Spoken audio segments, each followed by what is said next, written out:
Hello and welcome to a really special episode of Two Guys and a Lot of Wine. I'm Bobby P. And I'm James Kimbrough. And before we get into our wine taste tonight, I want to give a special thanks to West Hartford Television's gala at Town Hall last Saturday, Jim. We had a great time. We had a great time, which we served a lot of nice selections of wine, and everybody had a great time. A lot of money was raised, a lot of glasses were lifted, and I think everybody had a great time. Yeah, and we found a couple of great new wines we'll be featuring on a future episode. So thanks to all the guinea pigs for trying that with us. Yes, and once again, thanks for everybody that showed up. It was a great success. Everybody had good food, good wine, good times, and a lot of fun. And number two, we are celebrating our 1-year anniversary today, Jim. And gone by so fast. It has gone by fast, and I did some quick calculations, and I think we have tasted about 45 glasses or bottles of wine since we started. I know somebody in our audience is going to fact check this and write us an email next month saying, no, you were wrong, it was 47 or 43 or... I could have been off a couple, but I got to think that that's pretty close. So we don't have a glass, but cheers, Jim. And we'll get to that later on. And number three, by the time you see this show, it's going to be Thanksgiving time. So today's show it's Thanksgiving time to have some wine. And that's what we're going to be doing today, tasting wine that will pair well with Thanksgiving food. Right. Everything on the table tonight is going to pair with one dish and hopefully most of the meal at Thanksgiving. And it's such a complicated meal to pick a wine for.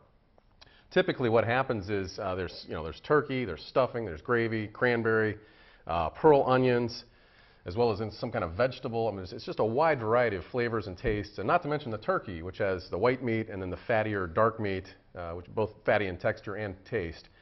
How do you pick one wine to go with all that?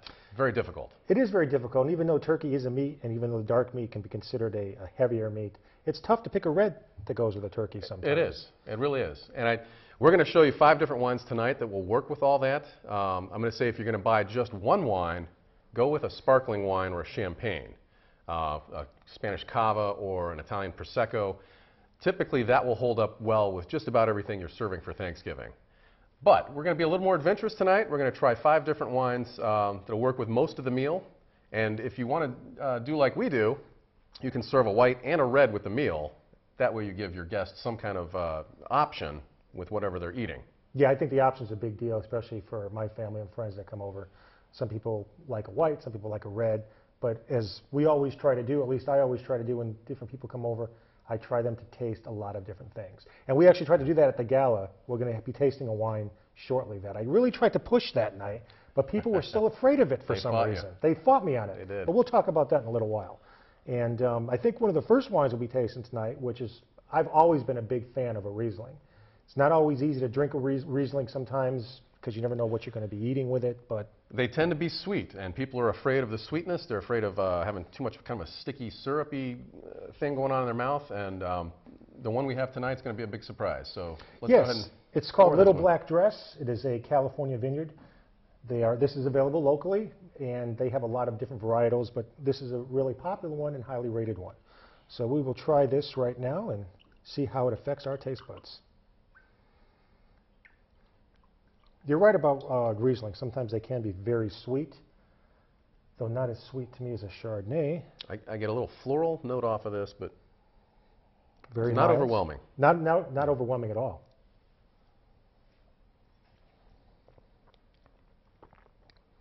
Wow. Great body. Yeah, you would expect this to be kind of watery or weak. This actually has some structure to it. It sure does. It's also a little effervescent. As soon as it hit my tongue, I got a little effervescence on it. I got that same thing. Yeah, just a little bit of a kind of a bubbling sensation on the tongue. Very crisp. And a little bit of honey. Yeah, I will say honey to me is one of the more predominant flavors in this, at least for my taste buds, which I like. I love honey.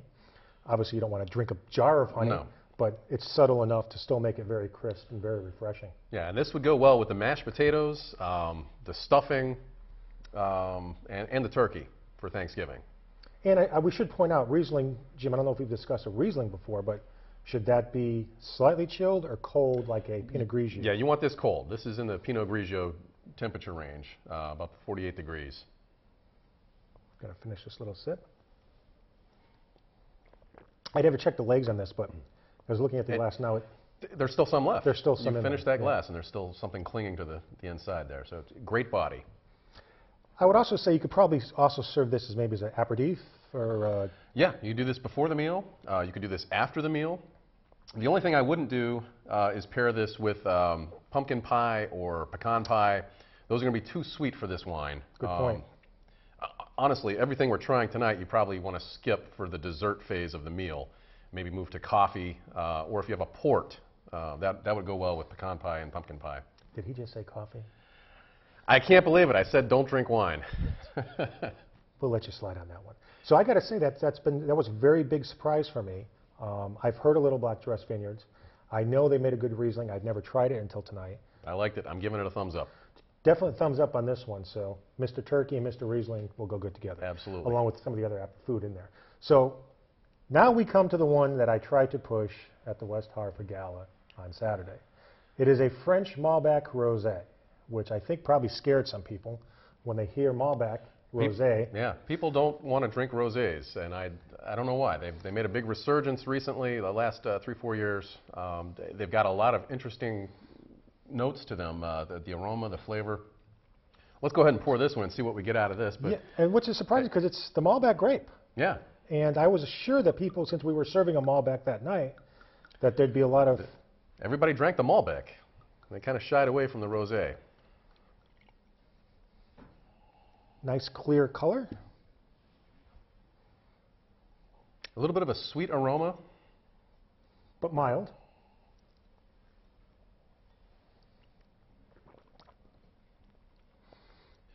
And just like when we tasted it the other night, I find this to be very neutral. Nothing really jumps out at me. That's a perfect word, neutral, which is why some of these wines are going to be great to pair for Thanksgiving because you need a neutral wine for some of the food groups. Right. Yeah. Meal. You know, like with the cranberry, cranberry's got such a not a pungent taste, but it's a very strong flavor. You want something that's not going to clash with that. I think this would work well with the cranberry, the stuffing, a gravy that's got a lot of flavor to it. Yeah, this is not going to overpower anything. No. And it's not complex, but I think there's just enough character in this particular wine to give you something to talk about. I think people are going to taste it and say, it's interesting. It's an interesting rosé. What can you tell me about it? And the fact that it's a French Malbec rosé, I think in itself something that is kind of interesting. Yeah, and it's versatile enough that it will pair with just about everything on the table for Thanksgiving. So I'm going to give this one a thumbs up also. And this is another one that I think for rosé should be served not too cold though, right? Rosé is not cold. Yeah, it's in between. I'm going to say around 52 degrees Fahrenheit. Mm-hmm. So I think if this was too cold, you wouldn't taste much of anything. You'd start to lose some of the structure, yeah. So, and what's the price point on this one, Bob? This is $9.99, roughly, depending on where you buy it. Could be a little higher, could be a little lower. But I think for that price point, I think it's another phenomenal example of the quality of wine that you can get at a reasonable price that will impress your family and friends. Yeah. Yeah, for that price, this is a very good buy. I'm going to recommend this. And once again, I'm still surprised that as hard as I tried to push that on Saturday night, just people were a little shy about it. We have to just start serving more rosés. We'll do a whole rosé show one day. I tried to drink some over the summer, but I don't think we tasted any rosés over the summer. Did we on any of the shows? We had a sparkling rosé. We did have a sparkling that Jordan rosé. brought. Yep. That was Gerard Bertrand, I believe. Yeah. Which was, Louis Pedrere. That was excellent. So yeah, I agree with you on this one. Another thumbs up. Phenomenal value, good taste, and will go very well with, once again, everything that you're serving that day. All right, our next wine is a Chardonnay.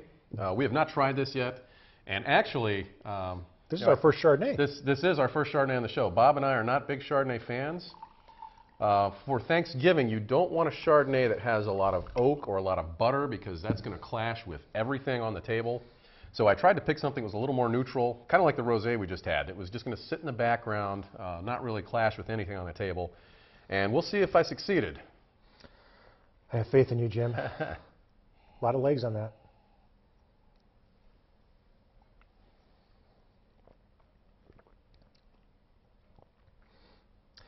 It is a good flavor. There's a lot of character in this particular Chardonnay. Mm-hmm. It's not overly buttery, which no. Sometimes I have a problem with. I know sometimes California Chardonnays can be a little... It's like a huge stick of butter. Not this one, though. But this is more like, it reminds me almost of popcorn. It's interesting. Just a hint of butter in the background. You know, it's funny because I know we've sort of shied away in doing actually tasting any Chardonnays. I thought we would get to some in the summertime and spring, but we never did. So it's still going to be an upcoming show. Yeah, that's your preference and my preference. And again, to go back to my rule of thumb, drink what you like. So, you know, we're going to recommend 5 really radically different wines tonight. If you don't like any of them, just fall back to what you normally serve when you're having guests over and pair that with your Thanksgiving meal.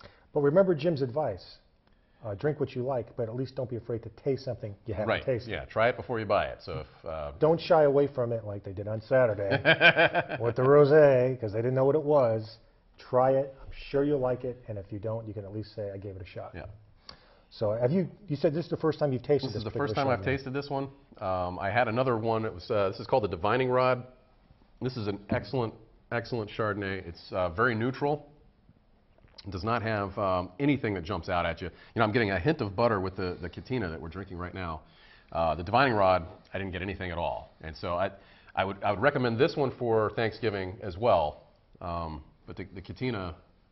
Is that another California vineyard? That's another California vineyard. I believe that's Mondavi. It's amazing that, you know, Chardonnay, once again, I go back to Saturday night. I think that was our biggest hit of the evening, the Chardonnay, wasn't it? Was that one of the ones that... Yeah, a lot of people were drinking the Chardonnay. And Merlot, things that people are familiar with, Merlot, Chardonnay, you know, it's a lot of times that's what people like to stick to. And this is another example of a Chardonnay can be good, but once again, try different things. Try it all, yeah. That's how me and Jim became me and Jim. And you guys on a lot of wine. But I'm going to... I know we give thumbs up, thumbs down, and sideways. And a half. Mine's going to be like a half thumb up. I might go back to that later and see if I change my mind. I think that just speaks to the fact that you don't drink a lot of Chardonnays. And I don't either. This would not be my first choice for a Thanksgiving wine, but I would certainly drink this for the entire meal. Well, here's my only problem, and I'm not saying it is a problem with Chardonnay. If you don't drink this within a few moments, say, and there's still some in the glass, if you put it down, you go back to pick up the Chardonnay. If it's warm, sometimes I find a warm Chardonnay almost undrinkable. Right, yeah. And that's a problem I have with some white wines, that if they get room temperature, they're really bad. It's because they're so heavy. I want them to be very, very cold. But there are some Chardonnay-like wines that I have had at room temperature that I still enjoyed very much. So this, the Catina is in the $10 to $15 price point range. It's a good buy. Available locally? It's available locally. And that came from Super Cellars in Avon. All right, for the next 2 wines, I'm actually going to break our rule. Normally, we try and drink wines that are under $20. The next 2 are in the $20 to $25 range. It's a holiday. But that's exactly what I thought. I said, you know what, it's Thanksgiving, spend a little bit more. I'm not doing $60 wines here. Although this next one, we're going to try this. This drinks like a $60 wine. This is the Meiomi Pinot Noir. I have found this to be a very complex wine. Beautiful color. I've served this, oh yeah, very dark, almost ruby, look at that, yeah. Absolutely Phenomenal gorgeous. color. Great body. Very mild aroma.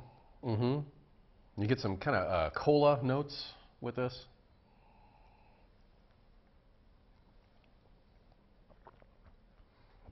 Oh, sweet chicken vindaloo. Yeah. Wow, Yeah. that is good. This is a great wine. It changes in your mouth 2 or 3 times, and that to me indicates a very complex wine, something I would want to drink over and over and over again, and so I keep coming back to the Meiomi Pinot Noir. You know, it's fascinating what Jim just said, because when we have had other wines, but this one in particular, I think the best comparison is we had Tony on doing the Italian wine show. There's still things going on in my mouth right now. Right. Yeah, the finish just keeps going and going and going. And it's good. It's not a bad finish. It's like there's nothing harsh, there's nothing acidic. Nope. I'm getting a little vanilla now that it's lingering. It's phenomenal. And how were you exposed to this one? I actually found this at Max Downtown. Really? And they claimed that they had the exclusive distribution on this wine, that you couldn't get it anywhere else. And so I kept going back to Max Downtown over and over again to have a glass of this. And then just happened to see it in the wine store one day and thought to myself, I felt like I'd lucked out, I'd won the lottery. I bought quite a few bottles that day, and I've been serving them ever since. And well, it's like you said, when you get to a price point, maybe that's a little higher. And that's not always the case. We've actually had some wines that were complex in a lower price point. But this is an example where you can taste what you're paying for a little bit. Absolutely. Absolutely. And it's not like you're paying a whole lot for it either. It's, like I said, $20 to $25. This particular bottle I actually got for just under $20. I know somebody. So. Well, I think the next new year, when, our second year of doing this show, we might occasionally throw a little bit more expensive bottle in the mix just to mix it up a little bit.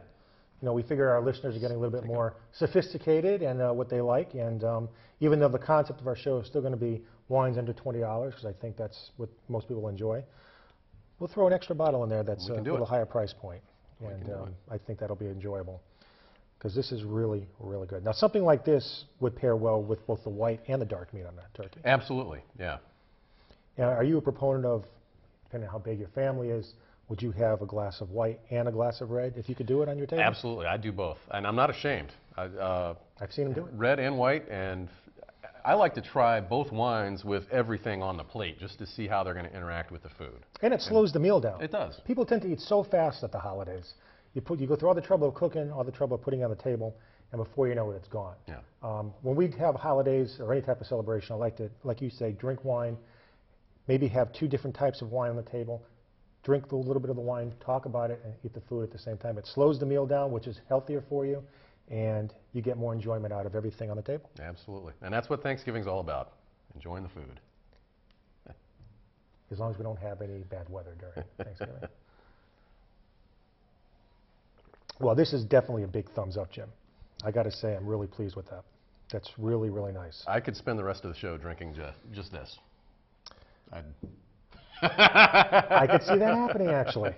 Do a whole half hour. That would be an an interesting show. Actually, I should tell our viewers that in the near future, me and Jim will be doing a show with Mr. Science, who that's right. very generously asked us to be on his show and talk about the science of wine and maybe some interesting things that we didn't know that Mr. Science will know. So keep an eye out for that show. But that'll be fun, because we're going to get into the wine-making process and see what happens during fermentation. We delved a little bit into that when we did our champagne special. Oh, that's right, we did. But I'm sure Mr. Science is going to get behind all the chemical interactions that are going on. I sense some gimmicks and some explosions taking place. He loves blowing stuff up, doesn't he? He does. So, but Jim, thumbs up on this one. All Fantastic. Right, thank you. What's our next gem?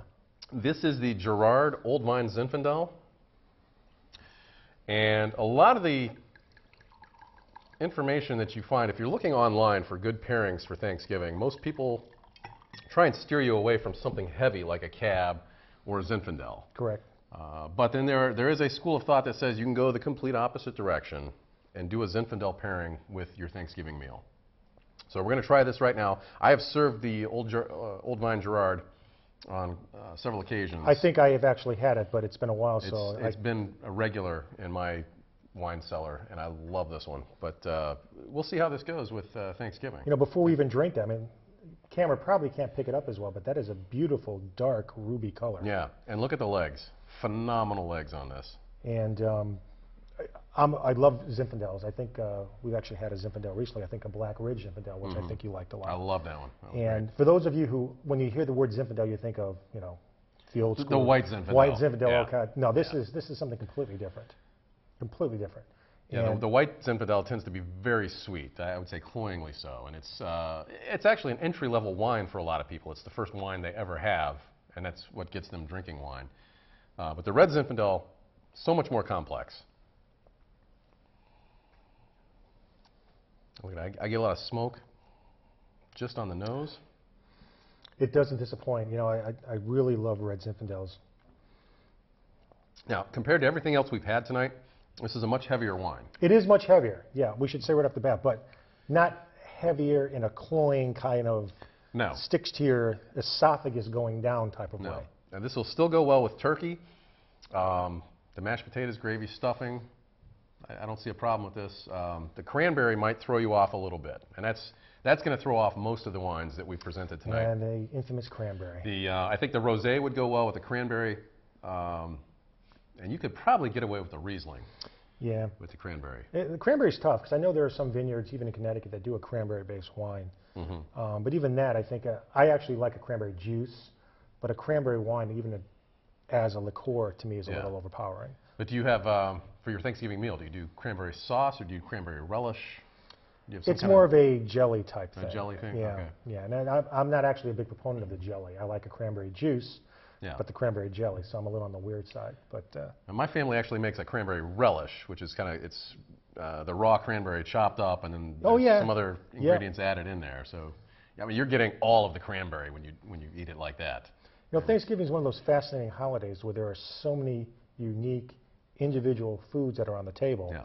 It's almost impossible to put everything on your plate unless you take small portions of everything. I either take small portions and just go back 3 or 4 times, or sometimes get 2 plates. Well, that's a good way to do it. This is really good. I must say that it's been a while since I had this, either at the last dinner party we had or at your house, I can't remember, but I would definitely say I think our viewers would really enjoy this particular Zinfandel. I love it. If I were to put together a list of all-time greatest wines I've had, this would definitely be in the top of that list. This is a wine I keep going back to time and again. And price point? Again, $20 to $25. So it's just a little bit more than we like to spend on this show, but not a whole lot more. And at that price point, I think you're getting to the point where, you know, if you like something like that, you can buy a few bottles and sell it for a few years. Absolutely. Yeah, you could definitely set this down for a little while. And I wanted to say, I'd like to give a shout out to Melissa Hebert out there in Cleveland, Old Central alumni. I want to thank you for watching us online, by the way, and I hope you have a good Thanksgiving and try some of these wines. I know I get a lot of feedback from you occasionally on Facebook, and I think you'd like all these on the table here. But well, and Bob, you bring up a good point. If you are following us on Facebook, please friend us. You can send us a message through Facebook that way. If you have a question you want us to address on the show here, we'd be happy to tackle that for you. You can like us or friend us or share us, or do all 3 on Facebook. And then you can also watch previous episodes of our show on WHCTV.org or on YouTube.com. Which I would advise you to do, because some of you might want to correct how many bottles I said we've actually consumed. I guarantee over somebody's going to send that in. You know, it's funny, because I was thinking back when we first did this show. I think our first show was, well, I think we did, Spanish wines was our first show. And I remember watching the show recently and saying, wow, that's a little stiff there, Bob. You know, you don't seem quite as comfortable in front of the table as you do now. And that's old hat. We grew into the role pretty well. And I think our second show actually was the champagne show. That was the champagne show. And it's going to be very exciting, our next champagne show. That's next month. And we are actually going to have a real champagne for you. I know we talked about what you can call champagne and bubbles, but I actually found a champagne that's reasonably priced, that's actually from France. From France, and is a champagne. So you have to stay tuned for that one. So when I finish this, I'm going back to that Chardonnay because I want to see if it still has some... if it holds up if after it holds all up. All right. And I just wanted to give a quick shout out to Donna from West Hartford. She approached me just the other day and said she was a big fan of the show, and I just wanted to thank you for supporting us. And hopefully you're enjoying some of this for Thanksgiving. Thanks for everybody for supporting us. You know, we do this show because we enjoy it, and also because our friends and viewers like you out there right now comment and enjoy watching us. And we know we take this show both seriously and lightly. We like to drink. We like to talk about it. And we're just trying to share all the knowledge we've accumulated over the last 20 years of drinking wine. So. And our love of the vine. Yes. Our love of the vine. So do you have any exciting events coming up yourself for the holidays? Well, for Thanksgiving this year, I'm actually going to host both sides of the family for the first time. So I will have about 26 people in my house. Wow. Yes. I have never done 26 people in my house. No. It's some of our biggest parties, we've never done 26 people. Good luck on that one. We'll see how this goes. Are you sticking to the turkey cuisine strictly alone? It's, you know what? We have so many different aspects of the family to please with you know, side dishes and ethnic meals or regional meals. You know, there's a southern contingent of the family which is going to bring a dressing, and there's a northern contingent which will bring a stuffing, and all the different vegetables that they're used to eating. So it's going to be quite the smorgasbord. I would think keeping the kitchen in an orderly fashion when there's 26 people must be very difficult. It's going to have to be some kind of assembly line. I can't imagine us sitting down and passing dishes for Well, as I everybody. pour another glass of the Chardonnay, maybe I could give you some advice that maybe I've tried this myself a few times. I'll take it, because this is Would my you first. ever think of pre-cooking the turkey the day before and slicing it up, and then reheating it or serving it room temperature? That's a good idea. Now, I always thought that carving the turkey was actually part of the, there was a kind of a theatrical presentation component to that, where everybody comes down, sits down, and watches as the turkey gets carved. That doesn't possibly seem to work. I mean, how could you possibly carve a turkey in enough time to serve 26 people? It's a performance piece. I don't know what else to say about it. I mean, it's the keynote of the entire meal. That's everybody sits down and they see you carve the turkey and they go, okay, now it's time to eat. What is your opinion on just having a breast? Do you like the legs too? I've done that before, but I think that when you just do the breast, there are people who like having dark meat, and some of the wines that we tasted tonight are going to pair better with That's a good point. with the fattier dark meat. So I think you're robbing people if you just go with the breast. Yeah, I actually should emphasize that I'm a big fan of dark meat, both in chicken and in turkey. The thing with turkey is the dark meat is best hot right out of the oven. Yeah. Sometimes it doesn't hold up as well a few days. And both these reds, along with even the Rosé and the Riesling, I think would go very well with dark. Absolutely. Yeah. After the Girard, the Chardonnay is tasting very weak right now. And if I'm imagining tasting the dark meat, and I don't think it would pair that well with the dark meat. The Chardonnay definitely tastes differently. That's been sitting out a little bit, warming up a little bit, but it's not bad. No, it's not a bad wine at all. I'm still going to give this a thumbs up for Thanksgiving. And I will say that's, when it comes to white wines and me, and I think from some of our viewers, the thing with a white wine is when you have it in a glass, unless you like it a particular temperature, you have to drink it at a certain speed limit. Because if you don't, sometimes it's going to not taste as good after sitting in a glass. I have found a wine toy that I'm going to bring onto a future show. It's something you put into the freezer, chill it, and then you slip it into the wine glass. And it's sort of like putting an ice cube into the wine glass, except it doesn't melt and water down the wine. So I'm always shocked when people ask for ice in their wine. I've seen it. I hate it. In fact, at the gala last week, someone asked for a glass of wine with ice in it, and I was horrified. But I had to serve her. Yeah. But I told her, I said, there's a device, a little toy you can get. I'll bring this on one of the future shows. It'll chill the wine for you, give you that same cool experience without watering the wine down. Yeah, and that's a big deal. You got to serve what people like, especially when you have family, friends, or guests over. But please, no ice cubes in the wine, please. Yeah, but that makes us seem like wine snobs, doesn't it? We sometimes are wine snobs, Jim. We just have to accept the fact. We try so hard not to be wine snobs on this show, but we are. The thing is, when it comes to being a wine snob, I don't think we're not wearing the bow tie and a tie and smoking a pipe. So until such time, we are casual wine snobs. Well, we're going to have a bow tie on for the next episode. So, Jim, I want to give you a toast. Congratulations and thank you for being my 1 year cohort in 1 year and drinking 40-some-odd bottles of wine, talking about it to our West Hartford viewers and Hartford viewers soon. And once again, I'd like to tell everybody that thanks again for showing up for the West Hartford Gala, celebrating the great job that West Hartford Television does, and both for the town, the community, and all the producers, all the TV shows, all of you. This is also for you too, not just for us. We're really happy to be part of the WHC-TV family. So for me and Jim, once again, thanks. I'm Bobby P. And I'm James Kimbrough. And until next time, keep us in your wine cellar.